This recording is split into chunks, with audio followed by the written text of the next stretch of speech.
the job a couple of weeks now. How's it been just getting your feet under the table, but as well being thrust right into the league campaign?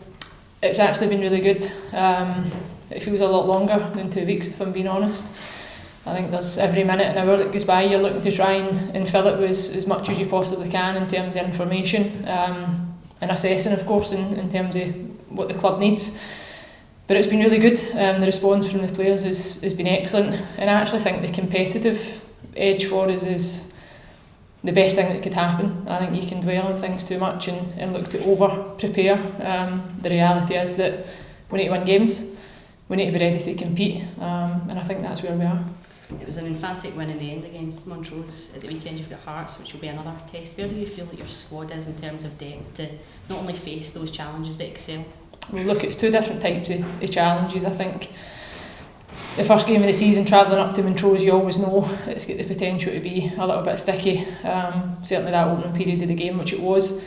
But it's about finding solutions to the problems that we're faced with, and Montrose we managed to do that. And Hearts have been no different, a really good side. They've recruited extremely well. They're a side that I've got the utmost respect for. They're a side that are up there and absolutely challenging, as they should be, in terms of the investment and how the club are treating their ambitions. So we won't underestimate them. We know it's going to be a really tough test at Ibrox. It's a test that we've had before last season there, and it's one that we'll embrace, and we're really looking forward to it. We know you've been in coaching for a long time. This is obviously your first job as head coach. What does a Leanne Crichton team look like? What's your style? What can the fans expect? Very much focused on possession, but possession with a purpose. Knowing the type of person and character that I am, I love enjoying having the football and moving it. But here at Rangers, we need to bring. First of all, we want to get bums on seats, and we then want to take them back off it with that excitement. We want the fans to be with us on Sunday when we take to Ibrox and we take to that pitch. Really forward-thinking, attacking football, lots of intensity and energy all over the pitch. And I trust in a belief that every player that takes to the pitch can go and deliver that. And that's probably the biggest thing for me just now, is instilling that belief and confidence in the group that doesn't matter where we play or who we play against, that we can go and dominate the ball and we can go and create. That's been the message in training, that's how it's looked, that's how it will continue to look. And so far the signs have been really positive. I suppose yourself and the players are excited about getting started at Ibrox, your new home, away from Broadwood for most of the time. What do you think the advantages are for you on the pitch? Because the most important thing is winning the game, playing in the stadium. Look, I think the arena itself is an advantage. I think we need to treat it as an advantage. We need to see it as that. We need to appreciate the home and the opportunity that we've got to play there. I think the platform for the players should inspire you right away before you deliver tactics or any game plan. To play at Ibrox should be something that you're absolutely buzzing to do as a player. And I think there was points in that last season. I think the players embraced that opportunity. I think they can go and do that a little bit more, and that needs to be the advantage for us. We need to treat it, and it's got to become a fortress. Teams that travel to Ibrox should never come with the expectation that they'll leave with points, and that's up to me to get that message across. It's not going to be easy, I don't think, at this stage of the season when you look at inconsistencies, and that's only natural for any side. But we're really excited about the prospect of it being a more consistent thing this season, and that's the element of it that we need to embrace. But the reality is there will be games at Broadwood, and that is something that we'll also embrace. We need to be adaptable, we need to be agile, we need to be ready to perform and play wherever we go. I think in the Scottish Women's Premier League, everywhere you go week by week, the challenge in terms of the surface and the environment is different, and that's something that we've grown accustomed to. And Eva Ology obviously would have seen her up close, and your time at Motherwell and Glasgow City as well. She seems to have brought Hearts on year. What are you expecting from them? Absolutely, she's got a clear identity, the way she wants her side to play. I don't think that's changed since she came in. I think it was very clear in the early part of her career there, and she's just looked to grow in that. As I touched on, they've recruited really well. Of course, like most teams, they lost a few key players at the end of last season, but Hearts are a really strong side, and as I mentioned earlier on, I expect them to be there and ready to compete on Sunday. Hi Leanne, you obviously spoke there about bringing the fans in and needing them to be on board. Is the best way to do that by just simply winning trophies to get the interest there and to get really fans behind this team? Quite possibly. I think this Rangers women's side is 4 trophies from 6. I think the one that everybody wants is, of course, the title. If that's going to make it or break it, whether people come to games, then that's obviously the ambition for us, is that we can go and do that, and we look to strive to achieve that this season.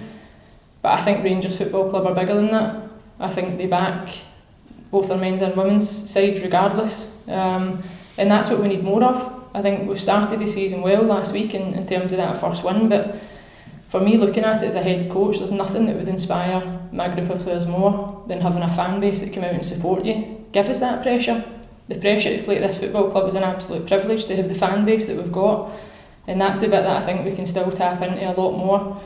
I'm excited to see how many fans come on Sunday, and I know the planning around that at times can be tricky, but I still think there's a real opportunity to get behind the team, and the more that happens, I think the more you'll see the players embrace that. Do you think this weekend will maybe be a better gauge in the progress that you've made in the short time?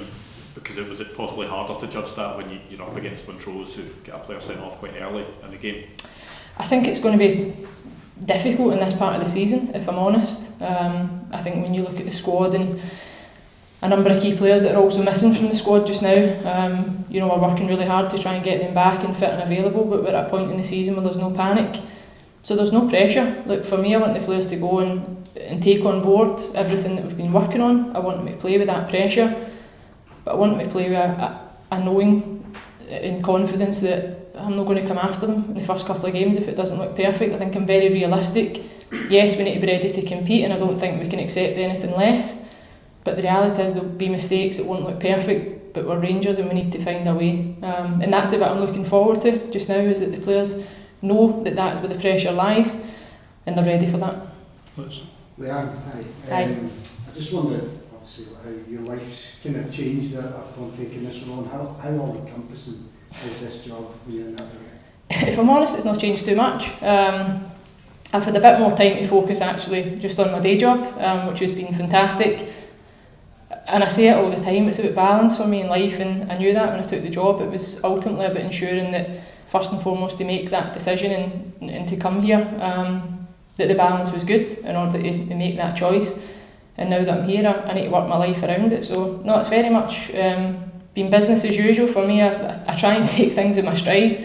I've not tried to overcook it in terms of information and what I'm trying to get on board. I'm very much still assessing the job. I'm only here just over 2 weeks, so there's only so much that you can do in that time without being overwhelming and an absolute killjoy. So it's been really good. It's really good, and I'm loving it. See, in terms of pressure in there, how does being Rangers manager compare to going live as a pundit on TV or radio? Ask me at the end of the season. No, look, there's bits of the job that I think you get used to anything. I think throughout my whole life I've got comfortable being uncomfortable, and there's still bits of that I'm trying to do. I think people take it for granted that you enjoy this side of it just because you can analyse and speak about football games. There's much more to the job than that, but it's very much people orientated, and me as a person, that's the way I've been. So again, I'm trying to embrace that side of the job as well. Last one, Rama. Yeah, sure. Hi, Leanne. When we spoke to Fiona McIntyre a couple of weeks ago, I was asking how do you get more spectators to women's football. She said that playing in the bigger stadium is certainly going to help. What other things do you think needs to happen for more spectators to attend? For me, it's about consistency, and I think that's the one thing that works. Anything that's successful, generally you find that there's a level of consistency there. So even for us being at Ibrox, it has to be a level of consistency across the season. Fans need to know. I think timing and planning and communication is really vitally key so that you can get that on-board commitment from people. But the growth of the game has been there, and I'm not going to bang the same drum that I've been banging for the last 20 years. The women's game just now is in a brilliant place, and we want people to come with us on that journey. Certainly at Rangers, we know that we can continue to do more. The investment's there. I think the buy-in, maybe the winning titles, is the difference maker for people to really go and pack the stadium out and get behind the team. And that is how you define success. But for me just now, the success looks slightly different. And we need to do as much as we possibly can in terms of a playing squad. But there's only so much that we can control. And I'm very realistic with that. But I think Scottish women's football as a whole just now is in a really good place. I think a successful national team ultimately helps with that as well. They go hand in hand. I think if we can get back to major tournaments, you only need to look as far as England to see how the game is thriving down there, and that's no coincidence that the investment comes when you've got a really successful national team coupled with a really strong domestic league. So we've got that in Scotland just now. We know how competitive the league campaign has been. I think it'll be very similar this season, and hopefully the fans that have been with us on the journey, and if there's any more that want to come and tag on, we'd love to have you. Okay guys, thanks everybody. Right, cheers, thank you. Have a good